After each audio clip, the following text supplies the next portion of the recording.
Variância nas apostas esportivas. Variância nas apostas não tem exatamente o mesmo significado de variância na matemática, na estatística, né? Na verdade, a gente pegou esse termo de lá e jogou para as apostas com alguns pequenos ajustes, né? Mas valeu a intenção. Mas deixa eu explicar aqui como funciona a variância nas apostas esportivas. E quando eu falo variância, muita gente já fica arrepiada porque acha que é uma coisa ruim, né? Uma situação ruim. Nem sempre é. Também vou falar disso aqui.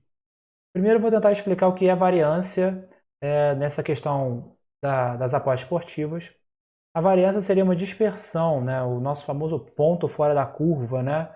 É um momento ali muito fora do normal que você está sofrendo na sua taxa de acerto, por exemplo. Tem uma taxa de acerto ali que fica sempre entre 70, 65, 70, 65, aí sobe para 71 e tal.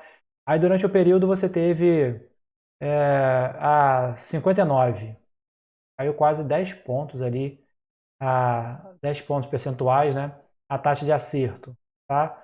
Então teve ali uma variância negativa do seu padrão, do seu normal, entre aspas, né? Você ficava oscilando ali curtamente, tum, jogou lá para baixo. Essa seria uma variância no sentido que a gente leva para as apostas esportivas. Na estatística também a gente leva como dispersão, então aqui também é dispersão. Mas pense no seguinte, todo mundo fala, poxa, eu estou sofrendo uma variância aí, uma variância negativa, tal, estou muito baixo, estou com uma taxa de acerto muito menor do que eu deveria ter, numa bad run, porque uma variância negativa. Tudo bem, acontece, a gente já falou sobre bad run, e momentos assim vão acontecer. Só que também existe a variância positiva, tá? A gente tem uma linha e tem a nossa faixa ali que a gente meio que segue naquela linha, como a gente comentou. O ponto muito para baixo acontece, mas o ponto muito para cima também acontece. Também acontece. Existem variâncias positivas também, assim como existem variâncias negativas, tá? E você pode passar por elas.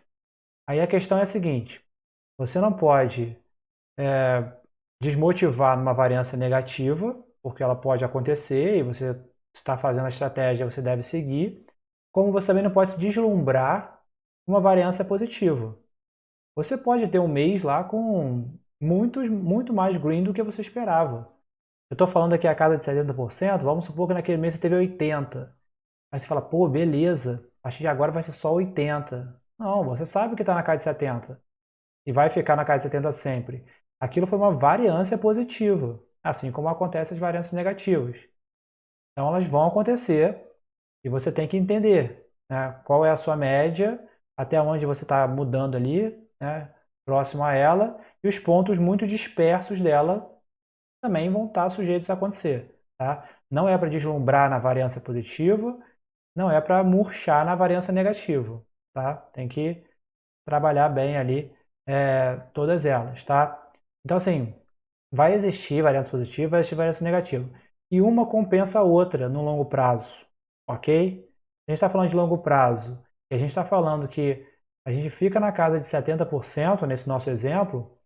Se a gente teve uma jogada lá para baixo, para 50, né, em algum momento vai ter uma jogada para cima, para 90, por exemplo, né, para poder equilibrar, para poder voltar aos 70. Faça uma média aí, 90 com 50, 70. Então, sempre vai ter altos e baixos. E o alto vai compensar por um baixo e o baixo vai compensar por um alto depois. Tá? O legal seria se a gente mantesse sempre na linha, né? É o que a gente busca. O que a gente busca é não ter pontos muito dispersos da nossa linha principal. Tipo, 70, vai até 69, 67, 71, mas não dá uma caída lá para 60, para 50, nem uma subida para 90. Esse seria o ideal, tá? Sempre mantendo a linha. É mais fácil a gente se organizar, mais fácil a gente prever, né? Mas infelizmente não é assim. De vez em quando vai acontecer pontos fora da curva mesmo. Dependendo da estratégia, pode acontecer até com uma boa frequência. E a gente tem que saber lidar com isso, tá? Então, variância é isso. Ela vai acontecer também e pode ser positiva e negativa. Lembre-se disso. E lembre também que se tiver uma variância negativa, depois isso vai ser compensado de alguma maneira com alguma variância positiva. Se tiver uma variância positiva, também fica com o pé no chão, porque pode vir uma variância negativa.